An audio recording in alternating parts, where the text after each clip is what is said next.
Have you ever wondered why you are drawn to certain people so deeply, almost irresistibly? Is it really about their personality, their looks, or their charm? Or could there be something much deeper happening beneath the surface? Carl Jung, one of the most influential psychologists of the 20th century, believed that love is not random. In fact, you fall in love with someone only for two profound reasons, and both are rooted in the deepest layers of your own psyche.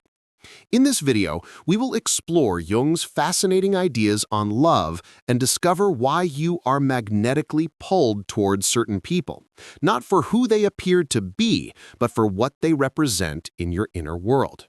We'll dive deep into the unconscious forces that shape your romantic attractions and reveal the two profound reasons why you truly fall in love with someone. Reasons that go far beyond surface-level qualities and instead reflect the hidden architecture of your own soul. We often like to think of love as a magical accident, a spark that ignites without warning.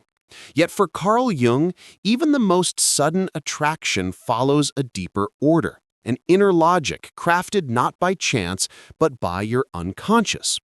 What feels like a spontaneous connection is rarely spontaneous at all. It is the visible result of invisible forces shaped by your years of inner development, unprocessed emotions, and unmet needs. Behind every instant bond is a structure, a silent architecture of your psyche that guides you towards certain people and not others. And this is where Jung introduces the idea of projection. You carry hidden images within you, fragments of who you are, who you were, or who you long to become. These images are often repressed or lost in the shadows of your unconscious, but they don't disappear. They wait, and they speak to you through others. When you meet someone who resonates with these inner fragments, you feel drawn to them in a way that seems mysterious, even magical. But it's not them you're seeing. It's a part of yourself reflected in their presence. Imagine you've spent your life being cautious and reserved. When you meet someone bold, expressive, and unapologetically free, you become captivated. That feeling is more than admiration, it's resonance. That other person embodies something dormant within you, a potential that's been buried under years of suppression. The attraction is real, but the true force behind it is your unconscious responding to what it needs in order to evolve. Reason 1. You fall in love with those who represent something you lack. It's not simply about opposites attracting, it's that opposites reveal what is missing within you. As a rational person, you may be drawn to someone deeply emotional. As an introvert, you may fall in love with an extrovert. But this admiration can easily slip into dependence if you do not recognize that what you admire in them is something you need to nurture in yourself.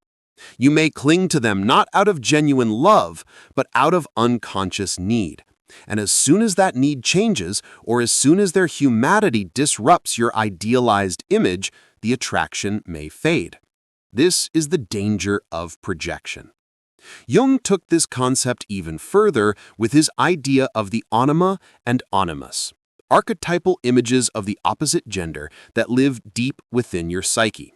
For Jung, every man carries within him an unconscious image of the feminine, the Anima, while every woman carries within her the unconscious image of the masculine, the Animus.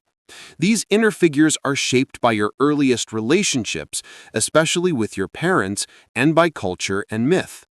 Over time, they become emotionally charged blueprints. You carry them unknowingly, and one day you meet someone who seems to fit them perfectly. When that happens, the attraction can be overwhelming. There's often a deep sense of familiarity, as if you've known this person forever, even if you've only just met. It can feel like destiny, soul recognition, or some ancient memory reawakened.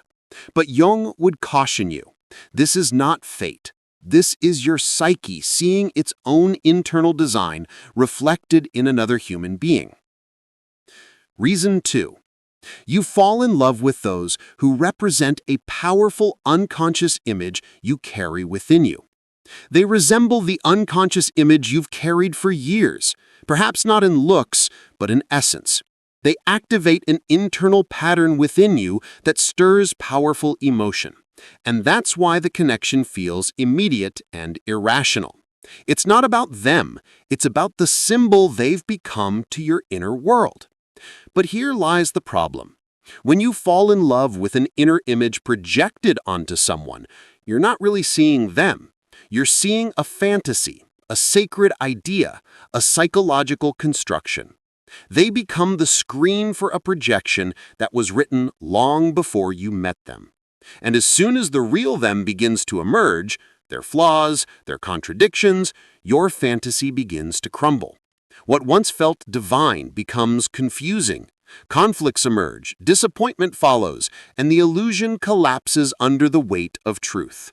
This is why so many passionate relationships begin with euphoria and end in chaos. Despite this pain and confusion, Jung did not see this as a failure. On the contrary, he believed it was an essential part of your growth. Love is not just an emotional experience, it is a tool of transformation. Every person you fall for becomes a mirror, and what you see in them is what you need to see in yourself. Some people reflect your hidden potential. Others expose your deepest fears. But all of them serve the same psychological purpose: to accelerate the process of individuation, your journey of becoming whole. The people you fall in love with, especially the ones that shake you, who change you, who break your heart, they're not random. They are carriers of meaning, catalysts for your inner evolution. Some people come to awaken what's dormant in you. Some come to teach you what you've refused to learn. Others come simply to show you your own reflection. Not all of these relationships are meant to last.